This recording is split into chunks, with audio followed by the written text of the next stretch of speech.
Hello, everyone. This is Sherry Greenhouse, Managing Partner of CRM Exchange, and I'd like to welcome you to our session today where we are going to discuss transforming call center quality assurance and how to make your call center just a center of excellence. Now what I'm going to do is introduce your panelists. We put together this roundtable with a consultant, with a practitioner, and with a technology expert, although we probably have 3 technology experts, but we'll put you in your box for now. So first, Tim Claudin, VP of Sales at Balto, and he's just loves new, interesting technology. He started his career at Top Ops using AI in sales forecasting automation, and he worked alongside the soon-to-be Balto co-founders. Shortly after, Tim joined Balto, and to define the real-time market. He was the second sales hire, Tim? And that's correct. Yeah, early on. And driving that growth in Balto. We have Brian LaRoche as the principal of Brian LaRoche Consultants. And Brian says he's been doing this for 40 years. So clearly, Brian, nobody's told him. After 20, you just say 20 plus. That's the rule. So he's got tons of experience in process design, sales, marketing, operations, communications. Brian's done just about everything. I've known Brian 15 years, 10 years. So he's also a wealth of information. You may know Brian. He had been a former producer and host of Call Miners monthly education webinar series. He is guest panelist, speaker, blogger, podcaster. And we have Sabine Harrison, Director, Contact Center Operations for Savita Healthcare, and she's also the founder of Catalyst for People Coaching and Consulting, and she's a consultant with 28 years in the call center experience. So we're going to go ahead now, and I'm going to turn this to Brian, who's going to give you the agenda. All right. Thanks, Sherry. So much. Appreciate you inviting me to participate in this, and of course, I want to thank Balto as well for sponsoring this session on transforming call center quality assurance. Now, as Sherry shared with you, this is a topic that's very near and dear to my background and to my consultancy practice. So in support of the theme of today's session, our agenda is going to cover the following. We're going to talk about agent-customer interaction precision. Then we'll talk and spend some time about ensuring compliance. This is a topic that I think is a great concern for everyone. We'll spend some time talking about next generation call scoring. And then something that we saw in a lot of your registrations here for you folks that wanted to attend this session, you wanted to understand about how to leverage AI for quality assurance efficiency. And then we're going to wrap it up with maximizing efficiency and the ROI. So just to lay out how today's session is going to go, as Sherry so aptly pointed out, I am the old guy here on this call and in this session. And, as a contact center technology consultant, what I'm going to try to do is my best to provide some foundation or background information for each of these topics. Then we're going to have Tim of Balto as our technologist contribute his thought leadership from a proven technology perspective. And then last, but certainly not least, we're going to have my old friend Sabine Harrison of Savita Health, who, by the way, is a seasoned contact center leader and a pro in leveraging advanced contact center technologies. She's going to provide us some real-life examples and experiences that I think is going to give our audience great context on today's subject.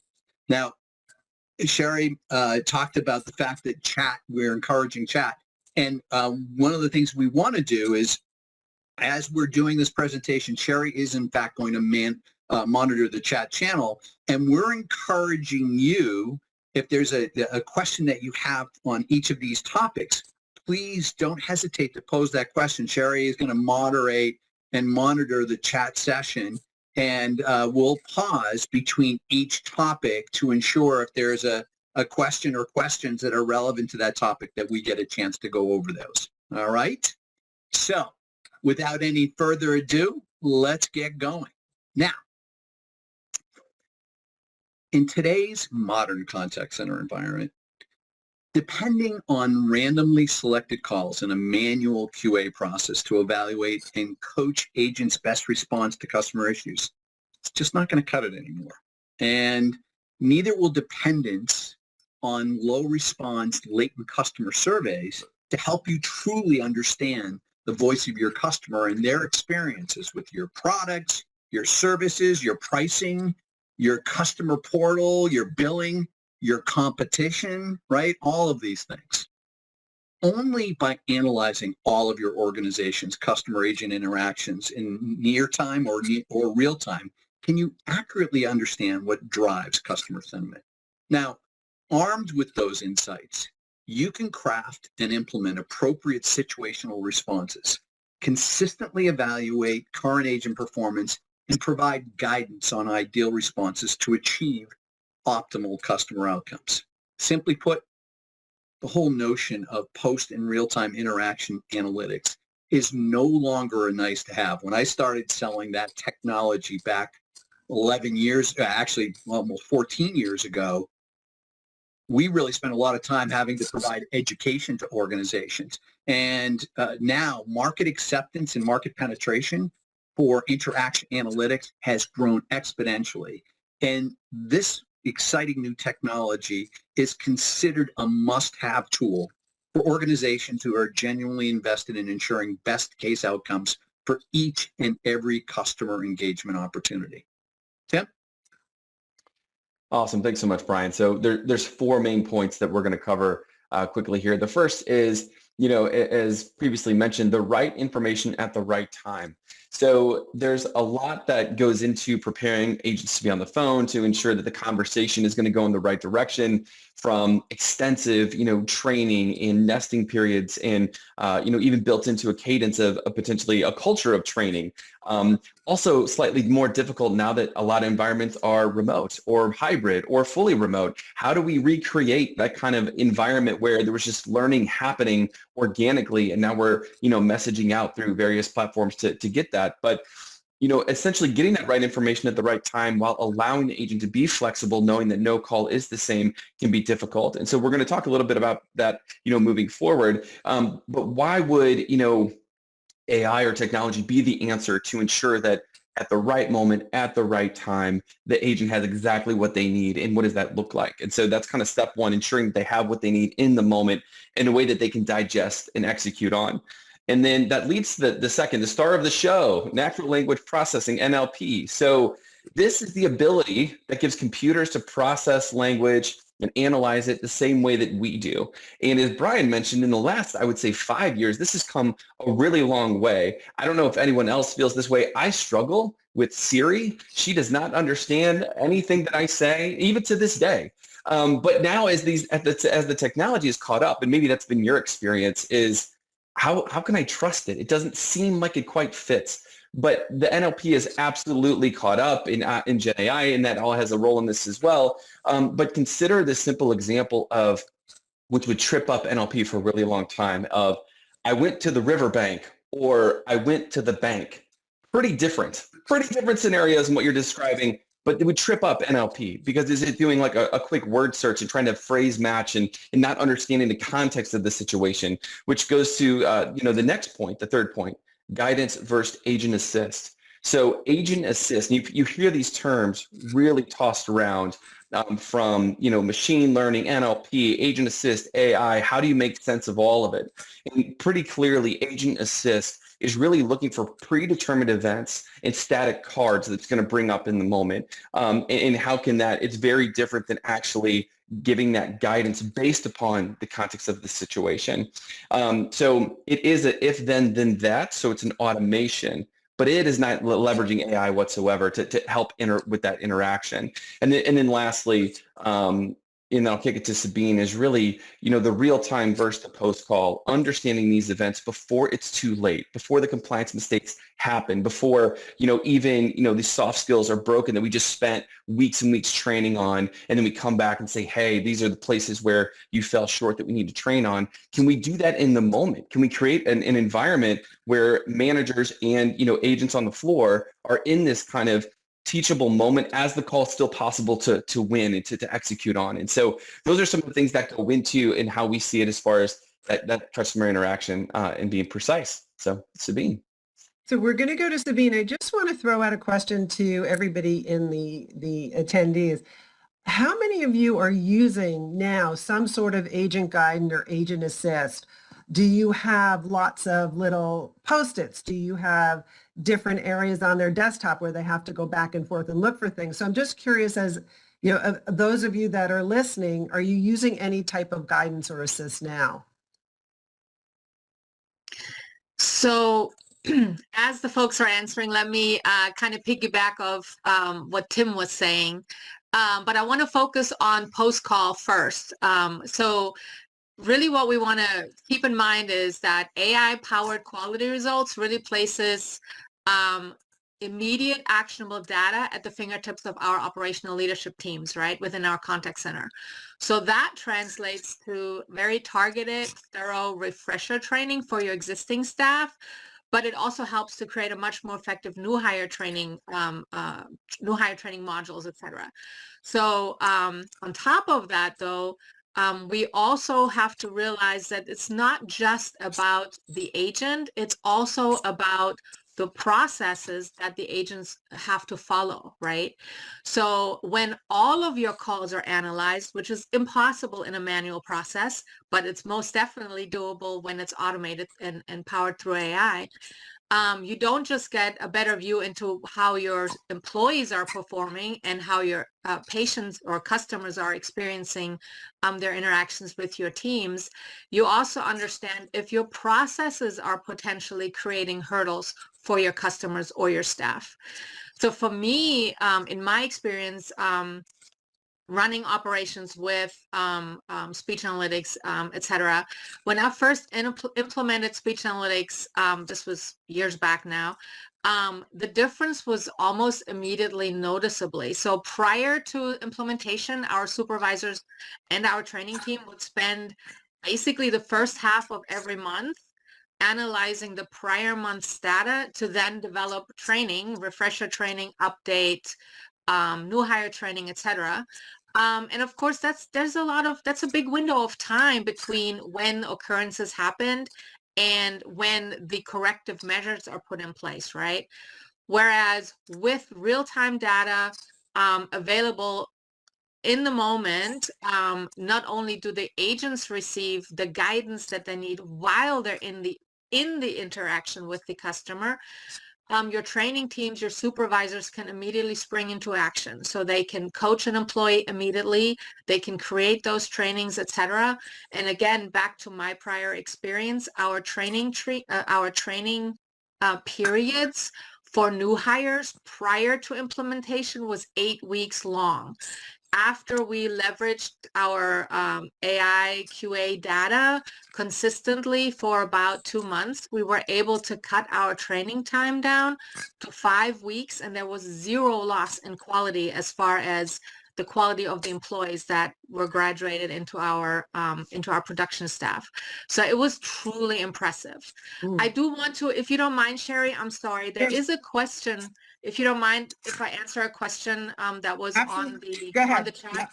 Yeah. So somebody asked about, I can't see it on the chat anymore, but somebody asked a question about how to create a culture of a culture of continuous improvement and innovation. Yes, that's the one. Thank you. Insurance team. So the reason I want to speak to that is because that is actually a huge part of the implementation phase. That is not something you do after you implement. You want to make sure that all of your staff, and I'm talking agents, supervisors, trainers, everybody who touches this is involved and engaged from minute one, because there's a huge education piece around this to make sure that it is understood this is not to replace staff. It is not meant to beat people up over their performance. It is intended to support and guide and help. That's what it's for. But you have to start that at implementation. And if that mindset starts at minute one, you really can't help yourself. Everybody will be involved. Everybody will be engaged all the way. Okay. And Crystal says, bingo. Hit on it. Before we move on to the next topic, many of you say knowledge base. Tim, what do you think that means, knowledge base? Are they then have to dig through a knowledge base? What typically, or Brian, what do you see if they have the knowledge base at their hands, but how do they access it? Well, this goes back to the whole issue. Today, agents, real live human agents that are conducting interactions with your customers are at the forefront of the customer experience. And agents today almost have to be what we call super agents, right? Because they've got to, at this point, their issues, the customer's issues, weren't resolved by a chatbot or weren't resolved by the self-help customer portal, right? So by the time that customer actually talks to a live agent, they're pretty amped up. That customer is frustrated, could be angry, and so the agents have to respond quickly. So the ability to have that knowledge base of information, the FAQs, if you will, right? So, for each condition, for each situation, what's the best response? Leveraging technology, and Tim will talk about this, and we'll all talk about this a little bit more as we go on, can help bring that information, the most impactful, most aligned piece of information that the agent needs to effectively, efficiently, handle that customer issue, what it might be. The ability of this technology to pull up the appropriate element of that knowledge base to support that customer issue is really critical.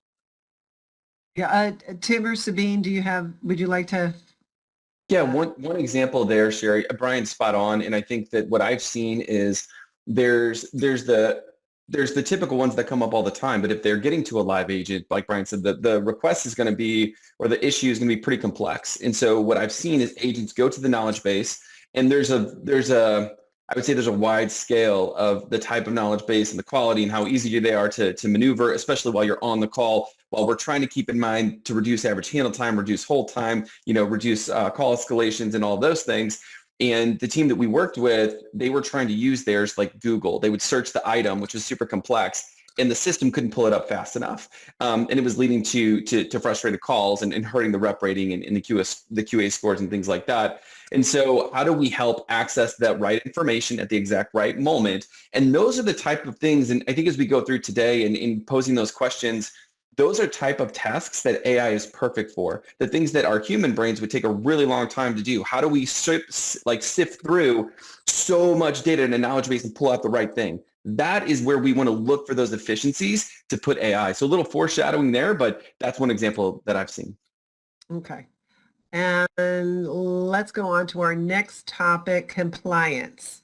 Okay. Well, on this topic, I think the word compliance strikes fear across business sectors or verticals. And I'm not sure within the contact center environment in general, if there are any use cases where compliance challenges are not happening. And, when we talk about compliance, the cost for non-compliance in today's environment can include fines, penalties, business disruption, lawsuits, research and legal defense actions, license revocation, revenue loss, productivity loss, reputation damage, and a whole host of other potential consequences. So when it comes to compliance violations within your contact center environment, these violations can take place in many forms. So what do I mean by that? Well, for instance, what did the agent say? All right, what was said by the agent?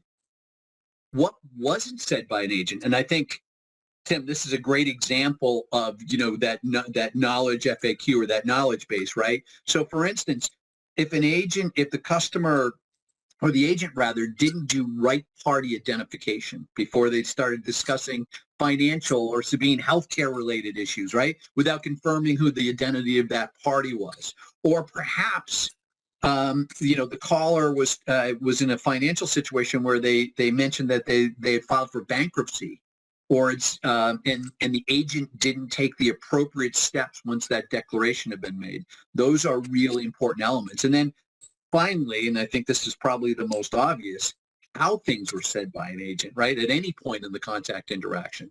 The tonality, the volume, and even the rate of speech can be seen as a compliance violation. So you noticed my image here that I presented. Post-contact analytics that Sabine talked about before can be very valuable as a disaster recovery element, right? To identify who, when, and how a compliance violation took place from an historical perspective and provide some post-event coaching. Now, how I make a distinction here is real-time compliance guidance can be the difference between disaster recovery for an organization or disaster avoidance. So rather than dealing with the consequences of a compliance violation that already took place, contact center agents and their stakeholders can experience this disaster avoidance by providing the correct response to various in-the-moment situations.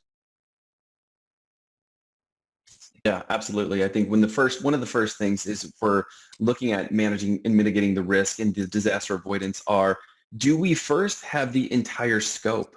Are we looking at 100% of all of the calls? Or are we looking at 2%, 5%? And then are we looking at it after the fact? That's where the technology is caught up to where we don't have to wait 2 weeks or, Sabine mentioned in even cases we've seen a month after the fact.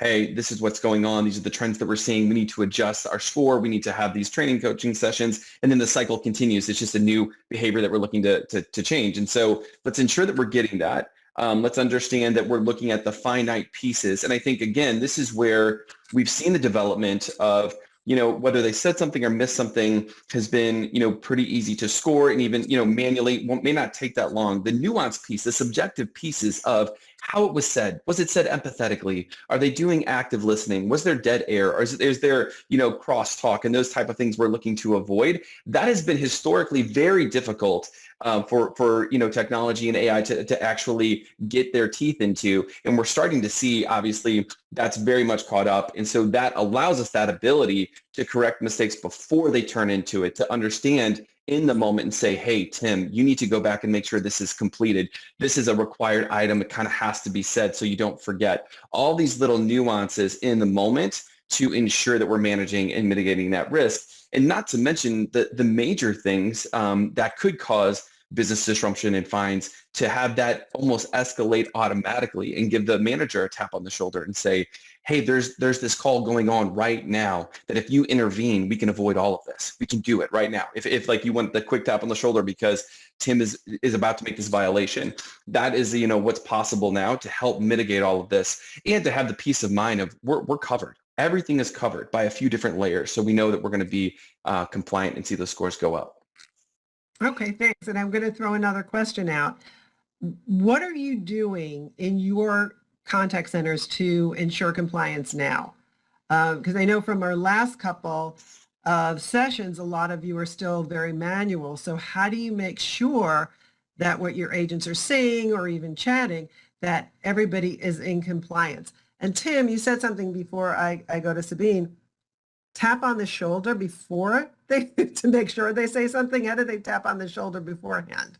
How do they know? Yeah. So if Sherry, let's say you're my manager, and you noticed in my last QA score there was, a violation or something I omitted to say. Maybe I'm a newer rep, right? Because I think a lot of times we're trying to replicate what our best and most tenured folks have been doing.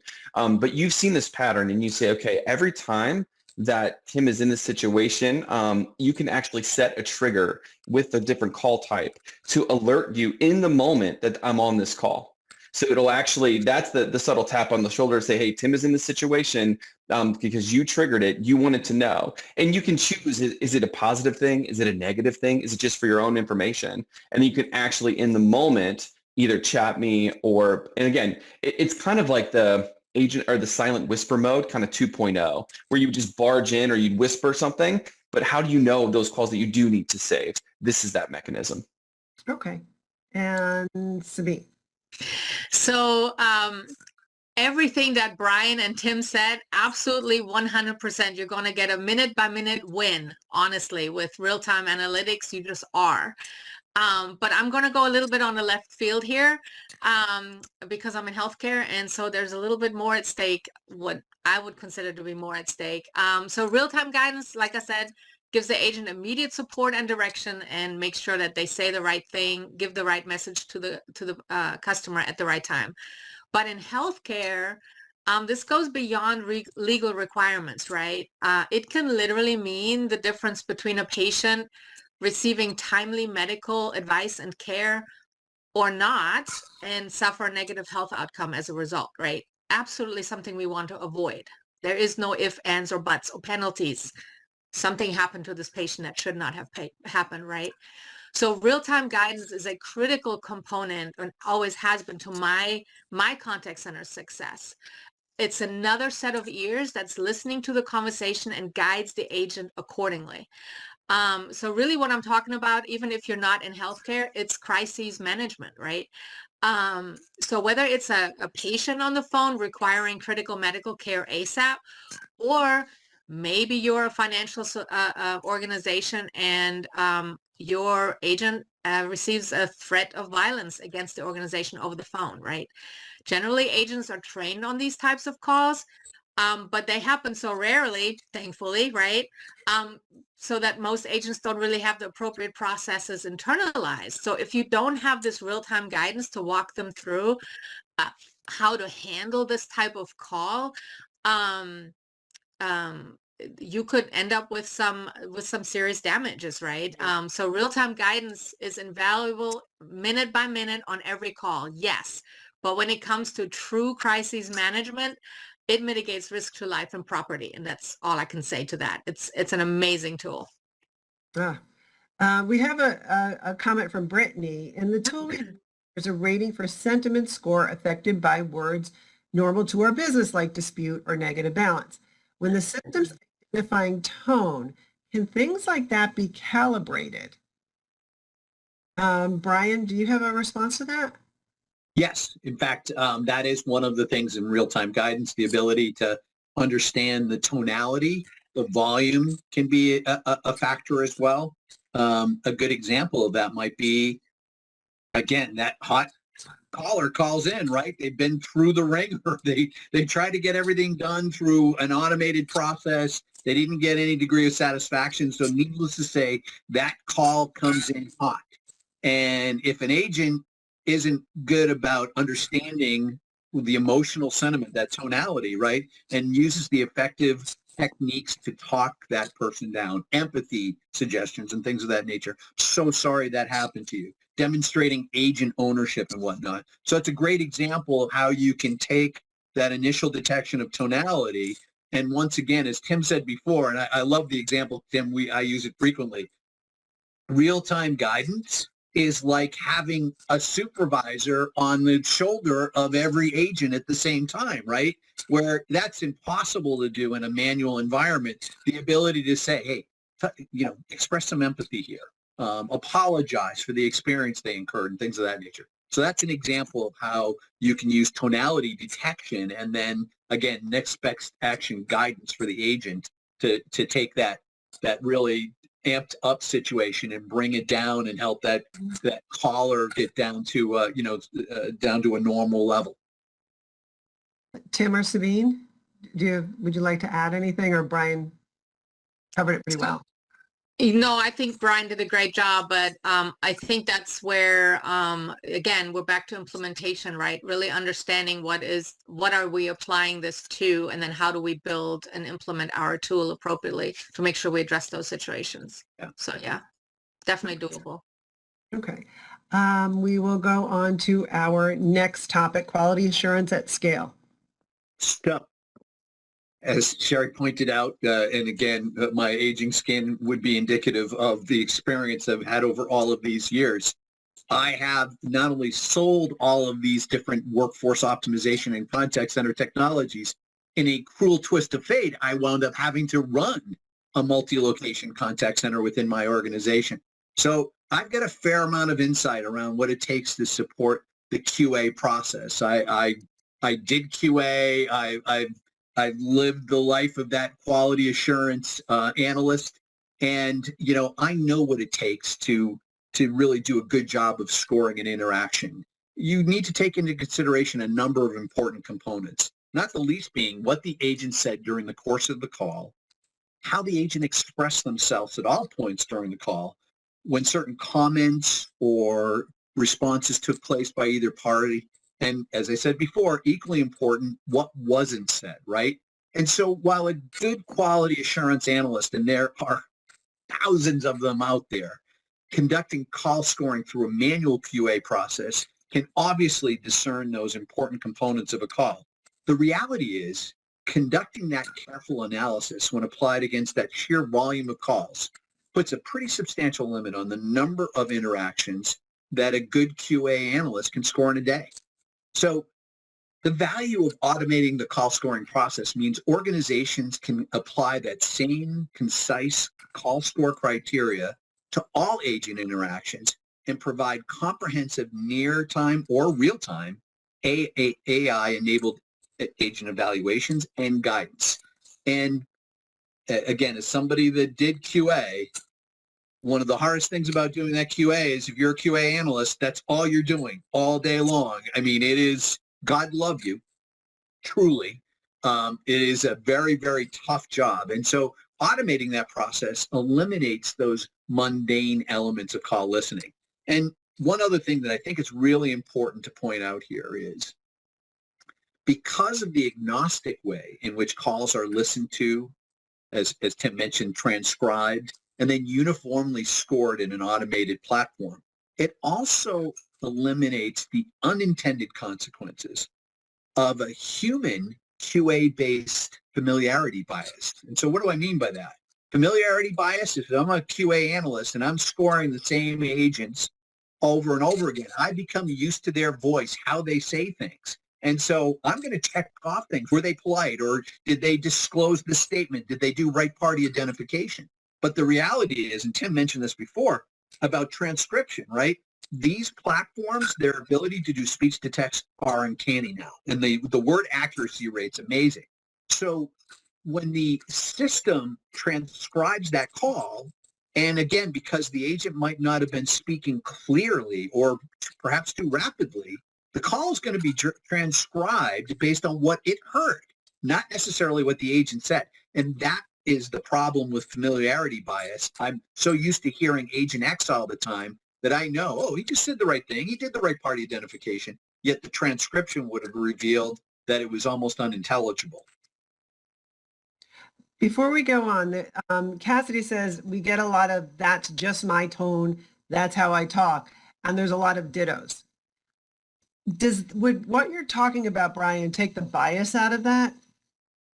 So a transcription technology is such that it's going to transcribe the call and then add the tonality as an additional indicator. Okay, so gang, here's the truth about these powerful automated quality assurance platforms is they are contextual in nature. So they're not just taking one element, but rather the tonality, the rate of speed of speech, as well as the transcript itself.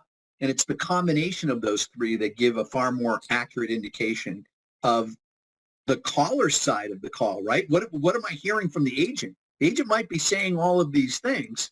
You know, I think about, you ever heard those commercials on the radio and then they do the disclaimer at the end and the person speaking at a mile a minute, right? Technically, they gave the disclaimer. Could anybody repeat that?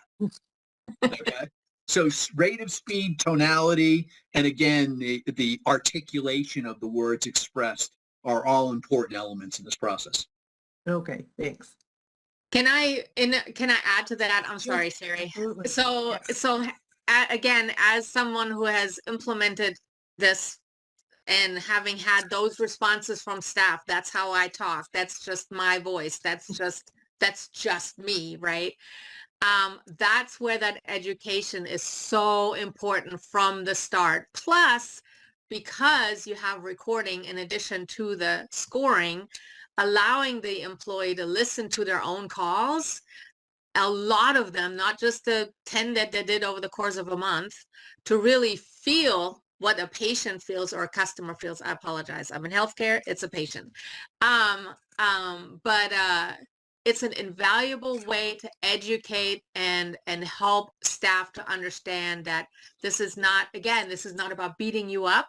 This is about helping you how the customer is experiencing you, right?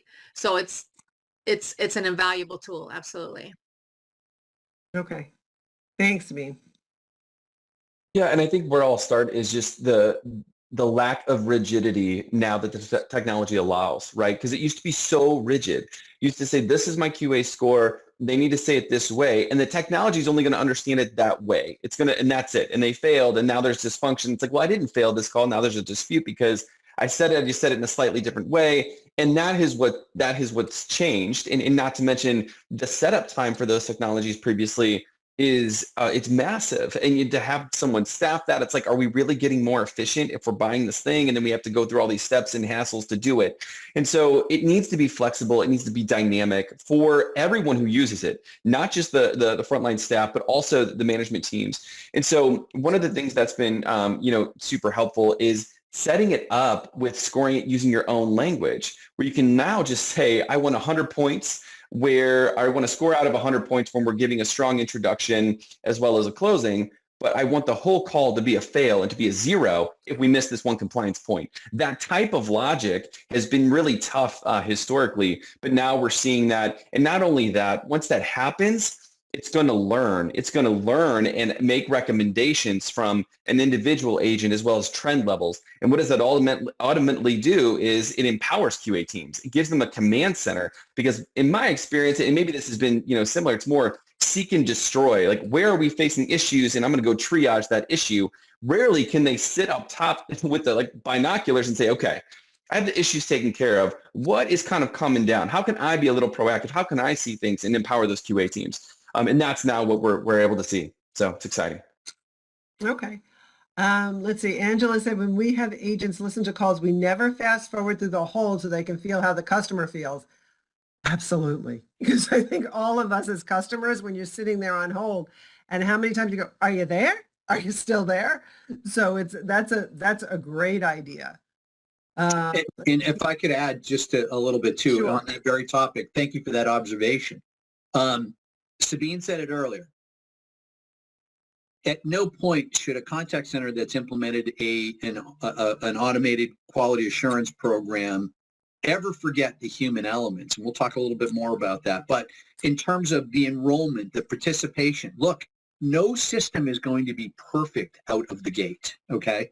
And so the notion of calibration and fine-tuning the analytics, you want to encourage your supervisors and your agents to be part of this process. There's no set it and forget it to this technology, all right? It is going to take, while you can get instant results and we'll have instant benefits, the notion of calibrating and fine-tuning the package is really important. And the best way to do that is through the collaboration of all the stakeholders within a contact center, from the agents to the QA folks to the supervisors and everyone up and down the line. What happens if they don't have any technology? How do you start to calibrate those calls? Because there's some on that. You have a recorder because you have to have many instances by law. But what if you don't have any technology? What do you do? Well, let me answer. Let me give my spin on this. Again, 10, 15, 20 years ago, and even heck, when I started running a contact center, we didn't even have recordings, all right? Over time, now recordings that's a standard, right? If you don't have recordings in your contact center environment, I think it's almost unheard of these days, right? Mm-hmm. This is why we're saying, and what I said in one of my very first slides is, in today's modern contact center environment, this is no longer a nice to have technology, but a must-have technology. And candidly, I can tell you from a legal standpoint, courts, regulatory bodies are not going to be very forgiving of an organization that is not doing 100% analysis on their interactions. That's just not an acceptable answer anymore. We have a question. Any recommendations to calibrate for about 30 people, all with their own opinions? Wow. Sabine, go ahead. Yeah, I think that's a Sabine question. Experience with this. So the last center where I implemented something, I had about 430 agents, all with their own opinions. So I think it's an amazingly great question, because unfortunately where you have to start is with your trainers and your current QA team, right? What is your standard today? So so it'll be, you can't drop the hammer. You just cannot, because that is one way to disenfranchise your staff, your agents, and you're not going to get the benefit out of it that you're looking for, right? So again, your stakeholders are going to be your supervisors, your QA team, your trainers, the folks that are actually looking at your quality today, because you have an idea of what it is that you expect already. And so those people need to be aligned with each other and bring the agents in to communicate what are the challenges that I'm facing? Why is this particular requirement difficult? And honestly, what you might start out with, the way I started with my 430, was we had a baseline that wasn't quite where we wanted to be, but we needed to start somewhere. And then over the course of time, we raised the bar just to make sure everybody got comfortable with the tool, with the process, and with the understanding that it's not about dropping the hammer, beating anybody up. It's about growing and improving and being better today than we were yesterday. So you have to give yourself time. You do. Not an instant fix.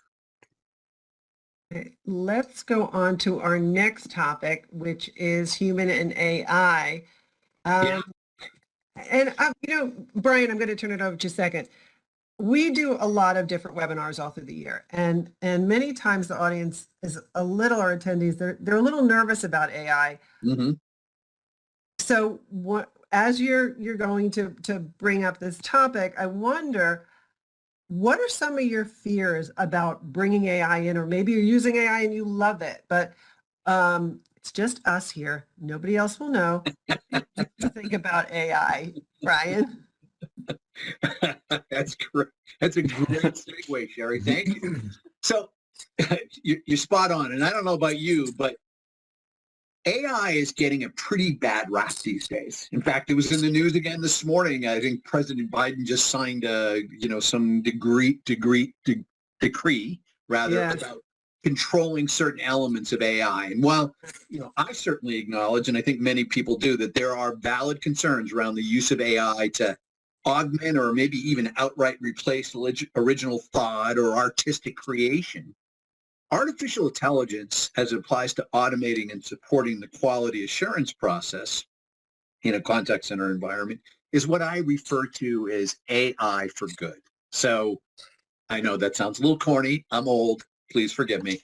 But let me explain.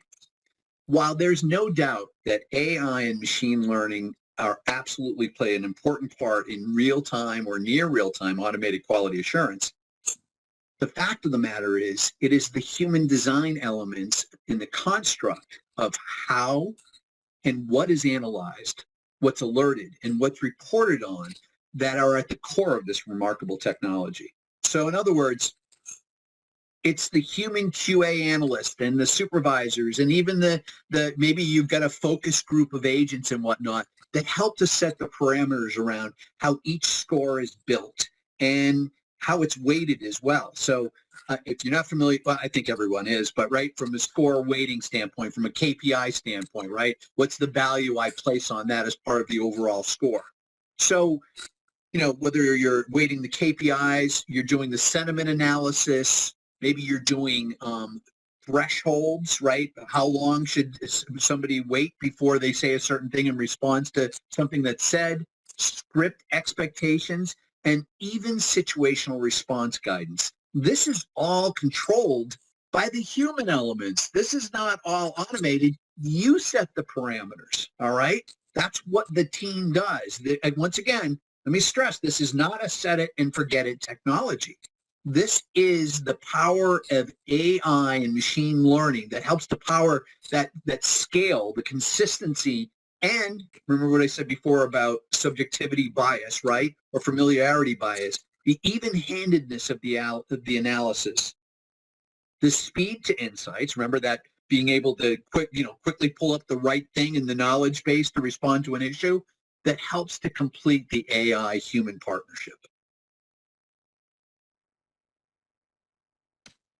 Yeah, and just because I saw it, but great comment by Amy, deciding who and what to use, implementation, new documentation, it's so time consuming when do we do that and make the jump? And so I think that adds just to not only the internal confusion, but externally, everyone is saying that there's AI and they have machine learning. I kind of referenced this before. So it's like, how do we navigate that landscape? And I know that, the first bullet point in February, 41% of contact center managers were using AI. And now by September, 90%. So it's been a massive transition, a lot driven by, generative AI and things like that.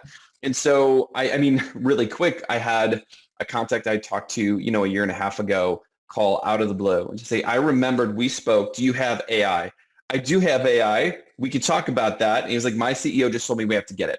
And so that is what the pressure has been. And so how do we navigate that? And the first thing that's really important to understand is actionable insights because of it. Just having fancy technology and saying we're leveraging it, if it's not moving the needle, and we'll get to that in a second, if it's not actionable, then what is it really doing? There's so much data available, hundreds of minutes of calls, and we just talked to a lot of the different aspects that are going to go into the data available. So what have we earmarked as this is important? I want to know about this. I want to bubble this up. And then back to another question in the chat was, how do I deliver this at the precise moment to a CSA or an agent on the phone? How do I do that? And that's where, honestly, it's the job of the AI provider to show you that, to demonstrate that, to give talk tracks and examples of how that's possible. I'll talk through a few red flags that you need to hold their feet to the fire on, mine included. But how do we navigate that environment? And so, and again, it's not as easy as the context of the AI models. It's not created equal. And so, what models are they using? How has it been trained? We get this. I've gotten this question a lot of times over the years of how long does it take to train? Has it been trained on the internet? Has it been trained on my call specific flow? Has it been trained in my industry specifically? Has it been, trained in my location, my geographic location? These are all things that can kind of throw off different things and that are really strong questions to ask. And so, really understanding where it wants to be pointed, what's valuable for you, where the efficiency or inefficiency lies. That is where, are good internal conversations to have before you say, okay, let's go ahead and like look at a project like this and kind of take this on. So a few examples here of where to put it. Kind of talked about this, just briefly, but what are the things that either you can't and our QA staff can't do because they don't have time, or just we're incapable of actually, doing this type of information, like going through all this information in a given week. So finding those needles in a haystack, not on an individual level, but individual level, team levels, different divisions. How can we, get that type of visibility? Looking through, different calls, transcripts, customer reviews, all of that at scale, and scaling that consistent messaging. And I just want to go back to, what are we learning from that we can take action on later? So we're not getting better with using the AI, and we're not learning as a group and what the teams are doing to help inform our training, because maybe attrition's a problem. I know it's been a massive issue kind of in the industry, and how can we reduce that, reduce training time, reduce attrition, and continue to level up in those efficiencies, and then grouping data into key categories that really aligns all of the teams with things that we can really use. So a bit of a long-winded there, Sherry, so I'll kick it back to you. There's a question from Tammy. Can AI determine the correct resolution was executed and the agent executed the transaction correctly? Have you seen anything like that? Absolutely right. And I think, what Tammy is calling out is, did they use what we thought might be the best solution? And if they did it lead the outcome we want? That's a crucial question. If you can't answer that with your technology, then how can you ever make determinations of how effective or not it is? But absolutely, are they doing the things are they enacting behaviors that we're hoping, would lead to that resolution? Did that happen? And even what was the customer's response? And so all of that is 100% possible. Great call out, Tammy. Yep. Okay, good. And we're on our last topic, maximize efficiency and ROI.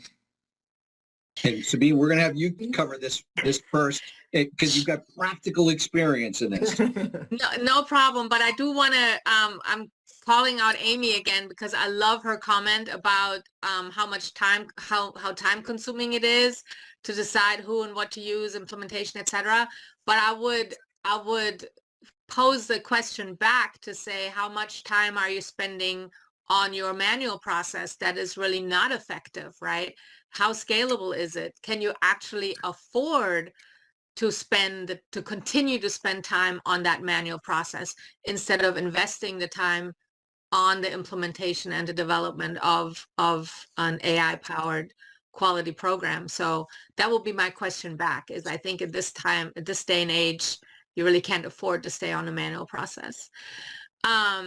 But maximizing efficiency and ROI. So the overall message that we've basically been talking about here is that how and where you deploy AI in your quality program matters, right?